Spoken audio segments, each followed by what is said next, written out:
Não. Não. Fala, galera. Aqui falou Fio, do canal Fio Peso. Galera, no vídeo de hoje eu vou mostrar pra vocês. Espera aí. Sempre esqueço de fazer isso nos vídeos. Esse aqui. É isso? Não, não é isso não. Não. Que isso?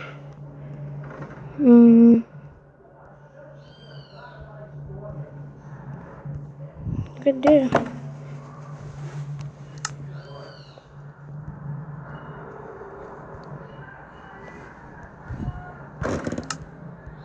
Galera, deixa.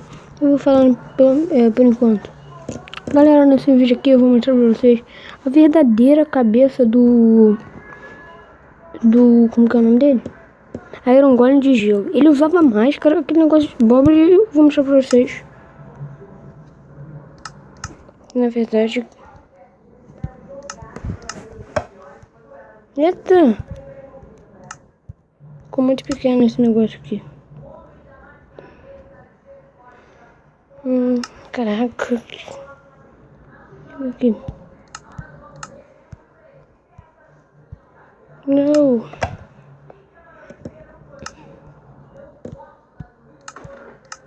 Não, meu Deus, eu quero grande. Vou ficar desse tamanho logo. Tá melhor, né? Sempre gravo vídeos assim. Galera, eu vou fazer aqui o negócio, o cara.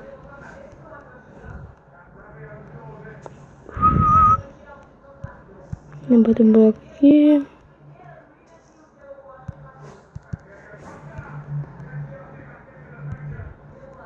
Você faz isso pra fazer ele, não é normal.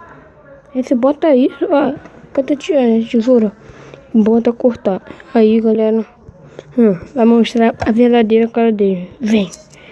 Olha isso, galera. Eu duvido que vocês sabiam disso, galera. Então, olha aqui da hora a verdadeira cabeça dele. Vamos ver, vamos lá. Vou fazer até de novo aqui outro. Se você não viu direito, vê que não é caô não, é verdade. Vai logo. Pronto. Tirou, galera. Isso aí, galera.